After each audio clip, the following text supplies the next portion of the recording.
What if Palpatine arrived on Mustafar before Padmé? What would happen then? Let's find out. The Emperor's Theta-class D-2C shuttle descended through Mustafar's ash-laden atmosphere. Palpatine had rushed here after sensing his new apprentice, Lord Vader, was in danger. The communications blackout caused by Mustafar's magnetic fields and orbital interference had forced this personal visit, which proved fortunate, as Yoda had broken into the Senate chambers during his absence and killed several beings before disappearing. As the ship touched down, Commander Fox and 4 Coruscant guard troopers disembarked alongside their Emperor. Palpatine's weathered face brightened when Anakin strode toward them. "There he is! He's still alive," Palpatine exclaimed, pointing at Anakin, who stood barely 2 meters away. He then turned to the troopers. "Get a medical capsule immediately." "What? Why are you here?" Anakin's tone sharpened with suspicion. Palpatine's thoughts scrambled like a navigator consulting the wrong star chart, his mental coordinates completely inverted until reality reoriented itself. Anakin stood before him, the picture of vitality, certainly not the broken figure requiring medical attention he'd anticipated. How mortifying. "Oh, nothing, Lord Vader," he said, waving dismissively before wheeling on Fox and the other clones. "Are you intellectually deficient? Why would we need a capsule for a man as healthy as a..." He paused, searching for an appropriate comparison. "A young man?" The Emperor launched into a venomous tirade at the clones. "Look at you," he spat. "Mass-produced aberrations with the personality of a protocol droid and half the intelligence. Do you know what you are? Mistakes, evolutionary dead ends, manufactured like furniture and just as replaceable." His voice climbed higher. "And soon, oh very soon, I'll replace every last one of you with actual humans. Real people. Beings who deserve to exist, not laboratory accidents grown in tubes like cheap rations. Your template Jango Fett would weep at what his DNA produced. Worthless sons of droids, every last one of you." The clones stood stoically, enduring the verbal assault as they had countless times before. Anakin interrupted, repeating his earlier question with growing impatience. "Why are you here?" "Oh, Lord Vader, I sensed you were in danger and came as quickly as possible." Anakin's eyes darkened.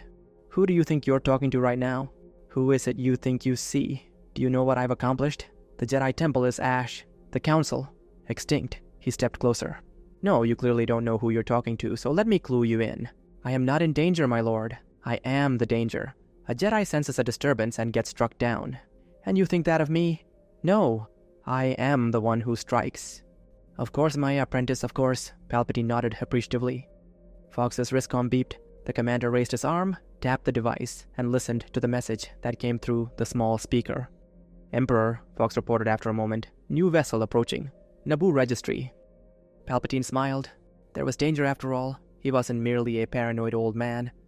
"See, Lord Vader, we shall confront this threat together." Anakin's mood lightened. "It's probably just Padmé. I told her where I was going." Palpatine's smile faltered. "Oh, that snake," he thought bitterly. The Naboo vessel, larger and more elegant than the Emperor's utilitarian shuttle, landed on the platform beside it. Palpatine's lips thinned to a bloodless line as he took in its gleaming hull and superior craftsmanship, shooting a withering glance at the clones as if they were personally responsible for his inferior transportation. The boarding ramp extended, and Padmé appeared at its apex, freezing in place. "Padmé!" Anakin called out affectionately. "Anakin," she responded warmly. "Senator Amidala," Palpatine acknowledged coolly. "Sheev," Padmé replied tersely. The clones exchanged confused glances. Palpatine, sensing their bewilderment and finding it infuriating that these mass-produced scum would dare to have thoughts of their own, barked, "Go, fetch us refreshments, you evolutionary oversights." "Yes, sir, right away, sir," chorused the 2 troopers, flanking Commander Fox, nearly colliding as they hastened to escape the Emperor's wrath. "Come down, my dear," Palpatine beckoned to Padmé. "We'll talk like this. I'm quite comfortable up here," she replied, not moving an inch. Anakin, understanding her hesitation, climbed the ramp to meet her. As a child, Padmé had fallen face first down a ship's ramp, losing several teeth in the traumatic incident. Her teeth had been replaced, of course, but since then, she'd harbored an irrational fear of descending ramps, something they'd considered therapy for, but Padmé's pride prevented her from acknowledging the phobia to others. Anakin embraced her, his left arm circling her waist as his right hand came up to cup her cheek. "I got you, okay? I'll walk you down." "Please don't let go," she whispered, her fingers clutching his dark robes. "Never." He shifted position, taking her upper left arm in a secure grip as they began their careful descent together.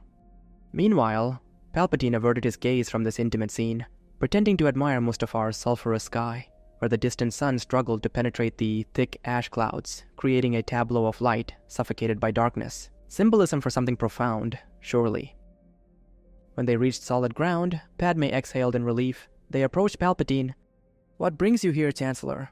"Oh, I apologize. Emperor," Padmé asked. "My goodness, that assassination attempt certainly left you deformed." "Ah, but my resolve has never been stronger," Palpatine declared. The clones returned, one balancing a tray of elegant glasses, while another clutched a container of crimson liquid. They stood at the edge of the gathering while everyone ignored their presence. "Fascinating," Padmé mused. "If there were additional attacks that further deformed you, would your resolve increase proportionally? When would diminishing returns set in, and at what point would it plateau entirely?" Palpatine's rage boiled beneath his disfigured features, yet his facade never faltered. A lifetime in politics had perfected his ability to conceal murderous thoughts behind a placid expression. He dared not respond to the senator's barb, knowing any venom directed at Padmé would instantly alienate his precious new apprentice. The mutual antipathy between Naboo's citizens was hardly unusual. Their polite society had always masked deep-seated rivalries. He manufactured a shallow chuckle before his gaze fell upon the two recently returned clones, standing like mute sentinels with their refreshments, perfect targets for his displaced fury. "Well," he snapped, "pour the drinks, you imbeciles. Must I explain every basic function? Or do you require an instructional manual to operate a beverage container?" He gestured wildly. "Serve us! Now! Now!" The clones with the drinks jumped into action, fumbling with the glasses. Padmé seized this distraction to turn toward Anakin. Obi-Wan showed up making accusations. She glanced at Palpatine briefly. "That hardly matter right now. He's tracking you down to kill you, Annie," Palpatine interjected. "It's hardly surprising that Obi-Wan has revealed himself a jealous traitor, Anakin." He turned to Padmé with suspicious eyes. "I'm surprised, Senator, that you didn't alert security forces about this Jedi intrusion." "I couldn't reach Anakin, my lord," Padmé said, drawing out the honorific like an insult. "I alerted my personal security detail when Obi-Wan appeared, but he vanished before they arrived. And no, I didn't contact your clone troops," she gestured dismissively at the armored figures, "because they'd have executed him without a second thought. I couldn't live with myself if I ordered the death of someone Anakin considers a father figure without at least discussing it first." Anakin nodded in solemn agreement, his eyes softening as they met Padmé's. "Ah, that makes sense," Palpatine conceded, forcing a smile.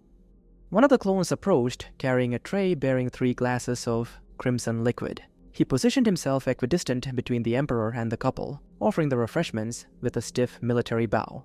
Palpatine snatched a glass from the tray. "Help yourselves," he said, gesturing toward the remaining drinks. "Not now," Padmé declined. Anakin simply shook his head. The clone hesitated, uncertain what to do with the rejected refreshments, before retreating several paces. Palpatine downed his drink in a single, aggressive swallow, then extended the empty glass behind him without looking. A clone hurried forward to take it. "And why exactly are you here, Sheev?" Padmé asked. "I sensed Anakin was in danger," Palpatine replied. "I had dispatched him here after our intelligence indicated Separatist leadership was hiding on Mustafar. When I sensed something was wrong, I came immediately." Padmé laughed. "You sensed? Really? Are you a Jedi now?" She turned to the clones with exaggerated confusion. "Wait, shouldn't you lot be shooting him then?" "Jedi right here." "Padmé," Anakin intervened. "He's a Sith Lord with extraordinary power. He promised to prevent your death." Palpatine mentally cursed. "Don't tell her, you fool. She'll demand—" "Oh?" Padmé moved to stand between them. She'd never believed Anakin's nightmares were prophetic, just stress and anxiety manifesting. But now Obi-Wan's frantic accusations about Palpatine being a manipulative Sith Lord didn't seem quite so insane. "And how exactly will you accomplish that, Sheev?" This was precisely why he'd wanted to keep her ignorant. She'd demand proof. "He won't lie, Padmé. I need evidence," she stated firmly. "Well," Palpatine hedged, "there's fortunately no one dying here.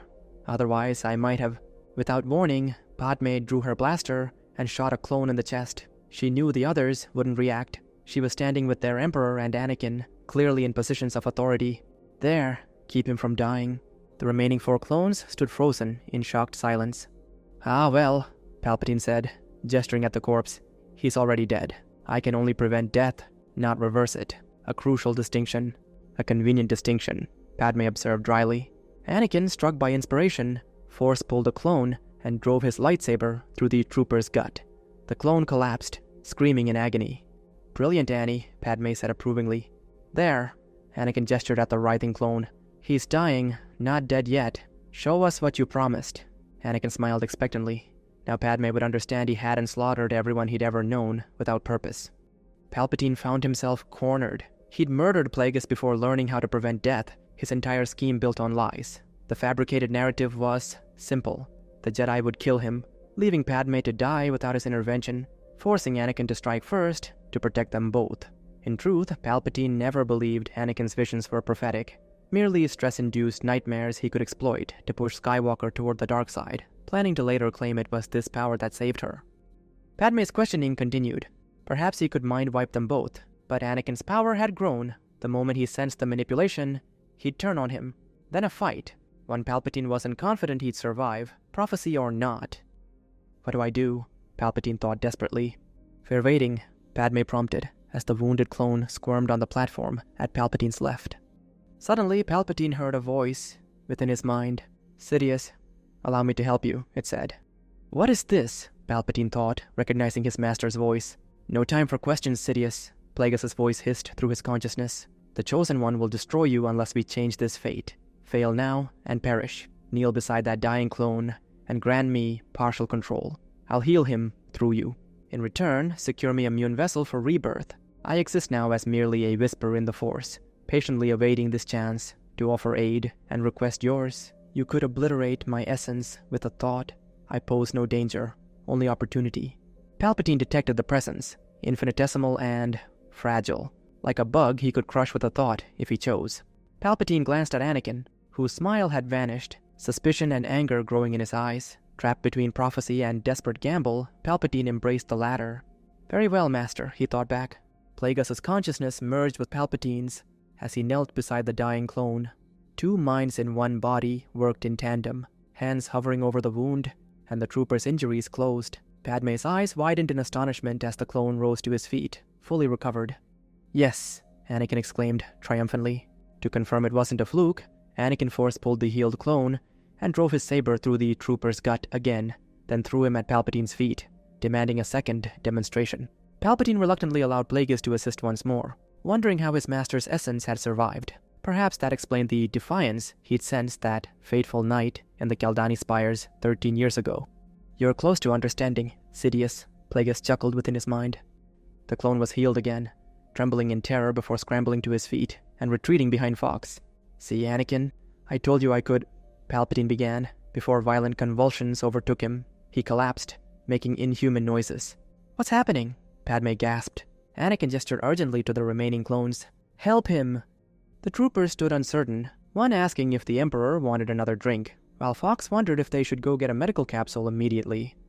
Palpatine thrashed upon the ground, fighting an internal battle, as Plagueis attempted to seize control of his body. "Did you truly believe I hadn't foreseen your betrayal?" Plagueis taunted. "I embedded my consciousness within yours when you attempted to murder me. I waited patiently for my opportunity.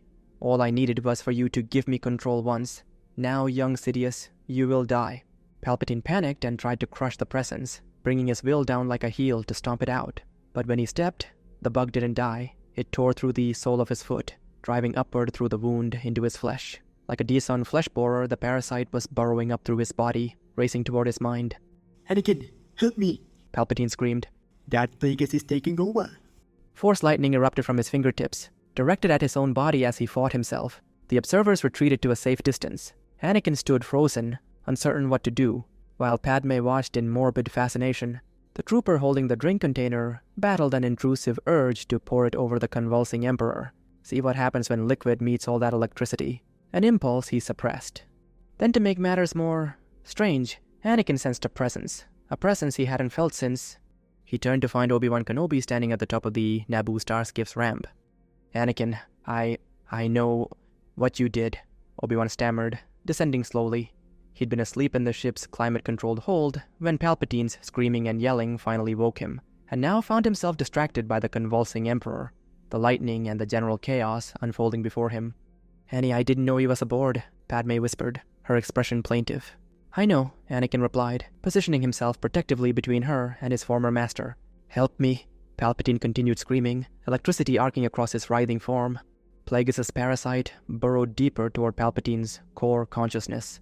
Before it could consume him, Palpatine spotted Kenobi and expelled himself from his own body in a desperate gambit. Anakin would have been preferable, but far too powerful to seize. Palpatine's consciousness shot across the platform and surged into Obi-Wan, who immediately began convulsing, though without the lightning display.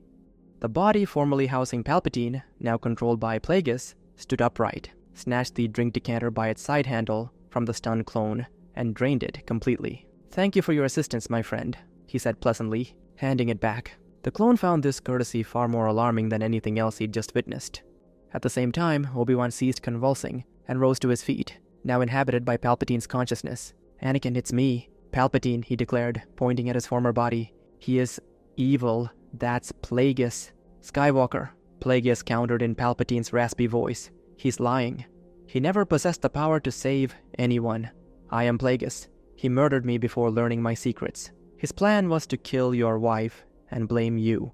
Even the Clone Wars weren't his idea, but mine. He's as useless as he is incompetent. Kill him, and I'll grant you the power you seek." "No," Palpatine and Obi-Wan shouted. "He's deceiving you, Anakin." "Very well," Plagueis interrupted. "Let's conduct another experiment." He ignited a crimson lightsaber and impaled the nearest clone, the same unfortunate trooper who'd already been stabbed twice, and tossed the dying man toward Obi-Wan's body. "Heal him," Plagueis challenged. Palpatine quickly fabricated an excuse. "I'm in a weakened form due to Kenobi's pathetic midichlorian count." Plagueis laughed, approached the wounded clone, and effortlessly healed him. The trooper bolted upright and fled toward Fox with a piercing scream. "You see," Plagueis addressed Anakin, "Sidious intended to possess you eventually, just as he's done with Kenobi. He's nothing but a parasite." The information overload paralyzed Anakin's decision-making. Even Padmé stood baffled by the supernatural spectacle before them. Recognizing their hesitation, Plagueis acted. With a gesture, he force-pulled Obi-Wan's body up and over his head, toward the platform's edge, attempting to hurl Palpatine into the lava below. Palpatine countered at the last second, landing in a crouch at the precipice. The throw had created significant distance between them, lava churning far below the platform. Everyone remained motionless, but one thing crystallized in Palpatine's mind. Plagueis had to die. Everything else could wait. "Commander Fox," he snarled, rising to his feet, "bring a medical capsule immediately, but not for me." He ignited Obi-Wan's blue lightsaber. Plagueis laughed and launched himself across the gap in a spectacular series of backward flips, the crimson blade igniting midair. A duel commenced between master and apprentice, each familiar with the other's techniques. Their battle carried them into the mining facility. Palpatine's thoughts raced. He'd killed Plagueis once before. He could do it again.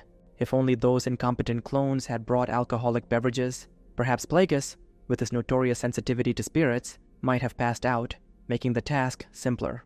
Fox must be executed for his incompetence after this debacle, Palpatine decided.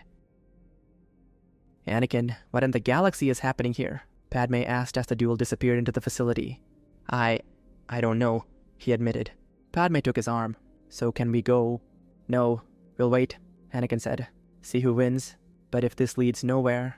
He gestured at where the healing had occurred.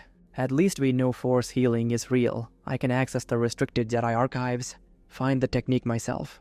"Whatever you say," Padmé said. Meanwhile, the clones quietly debated whether to actually fetch a medical capsule, given that the order had come from what appeared to be a Jedi. The lightsaber duel raged through conference rooms and catwalks suspended over molten rivers. Eventually they fought their way onto a floating collection platform, drifting across the lava, until Plagueis leapt from it, landing on solid ground beside the lava bank. "I have the high ground, Sidious," he taunted. "Test your power, if you're not the pathetic weakling I suspect." As Palpatine calculated his next move, deep within the hijacked consciousness, something awakened.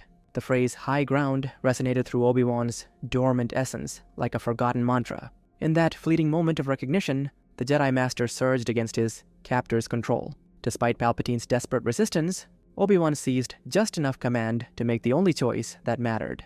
With clarity cutting through Possession's fog, he wrenched control of his arm and drove the lightsaber through his own chest. His face contorted, Palpatine's fury battling Obi-Wan's grim triumph, as the body pitched backward into the molten river. A single, strangled cry was abruptly silenced, as flesh met liquid fire, leaving only bubbles and steam where a Jedi Master had been. And so ends the tragedy of Darth Sidious the Incompetent. Plagueis began triumphantly, before nearly losing his footing on the treacherous terrain. What was this idiot wearing? Robes? He muttered, nearly tripping over the flowing fabric as he carefully navigated back to stable ground, grateful he hadn't embarrassed himself with an undignified fall into magma, lava. The distinction seemed irrelevant at present. When Plagueis returned to the landing platform, Anakin and Padmé stood near the clones, sampling fresh refreshments the troopers had brought. A medical capsule sat off to the side, unopened. Before anyone could ask questions, Plagueis raised his hands in a calming gesture. He proceeded to explain his identity to Skywalker, revealing how he had survived by embedding his consciousness within Palpatine after the attempted murder. With surprising gentleness in his stolen voice, he dismantled the foundation of Anakin's fears. Those Force visions weren't prophecies, but manifestations of his deepest fears. Acting on such anxieties, Plagueis explained, was what brought them to reality. Sidious had recognized this pattern and expertly manipulated it. Padmé's expression softened, realizing how deeply Anakin truly loved her. Huh, Anakin said, rubbing the back of his neck awkwardly. Well, anyway, we don't actually need you if the visions weren't real, he pointed out. Ah, but consider, Plagueis countered, I possess Sidious's identity and can grant you unprecedented power. I could become Emperor, Anakin mused. It's 98% paperwork, and 2% listening to idiots argue, Padmé warned. Anakin's enthusiasm died instantly. Oh, then you be Empress. Empress? That just sounds like Emperor's wife. It lacks independent gravitas, Padmé said. She considered for a moment. Perhaps Queen? She shook her head. No, doesn't quite fit either. Anakin rubbed his temples. How about Supreme Leader? Padmé made a face. Oh, just pick one already, Anakin said, frustrated. If I may interrupt your domestic dispute, Plagueis interjected. Palpatine was always unnecessarily theatrical. Emperor? How juvenile. He could have simply arranged a lifetime chancellorship, maintaining legitimate authority without the melodramatic trappings. Instead, he insisted on donning ridiculous robes and adopting an edgy title. He elaborated on the practical realities of maintaining an empire against inevitable resistance. With the expertise of a seasoned politician, he explained how Palpatine had consistently required hand-holding through strategic decisions, revealing his former apprentice's childish fixation on building a planet-destroying superweapon, as if true power simply meant having the biggest explosion rather than genuine control. Even his father Kosinga detested him from the beginning, Plagueis added with a chuckle. We'll arrange something mutually beneficial, Plagueis concluded. You'll receive power and immortality. I merely seek peace after this exhausting ordeal. He gestured at Palpatine's body with distaste. The true unlimited power was financial all along. I have considerable wealth. I simply need your help to arrange a clone-immune body. No offense, he added, glancing between Anakin and Padmé, but I despise the human form. None taken, Padmé said with a shrug. Anakin eyed him suspiciously. Look for yourself if you doubt me, Plagueis said, opening his mind. Anakin sensed through the Force. No deception lurked within. Plagueis was in fact telling the truth, bizarre as it sounded. As they discussed possibilities, Anakin remembered the clones witnessing everything. What did you see? He demanded. Jedi attacked and was eliminated, sir, Fox replied nervously. Nothing else occurred, of course. Soon after, they all departed Mustafar. Obi-Wan Kenobi's body had been completely disintegrated in the lava. There was nothing left to retrieve, even if anyone had cared to try. Meanwhile, on the lava bank, Obi-Wan and Palpatine's Force ghosts appeared, their spectral essences glistening against Mustafar's molten landscape. Death moment entanglement had dragged Palpatine's consciousness into the afterlife, alongside his unwilling host. Before their ethereal battle could resume, Qui-Gon's luminous form materialized between them. Obi-Wan! Qui-Gon's voice thundered, despite his ethereal state. What in f***'s name have you done? I told you to train the boy as a Jedi, not a Sith. I eliminated the Sith, Obi-Wan countered, indignation flaring in his translucent features. A heated argument erupted between master and student. Obi-Wan listed a litany of excuses, while Qui-Gon's patience eroded. What exactly was I supposed to do? Obi-Wan demanded. Your job, Qui-Gon roared. Perhaps you should have considered not dying if you cared so deeply about his training, Obi-Wan shot back. Awfully easy to criticize from the afterlife, isn't it? As their bickering intensified, Palpatine drifted away, gazing at the molten horizon with unexpected serenity. At last, he whispered, a solitary tear evaporating from his spectral cheek. I am no more.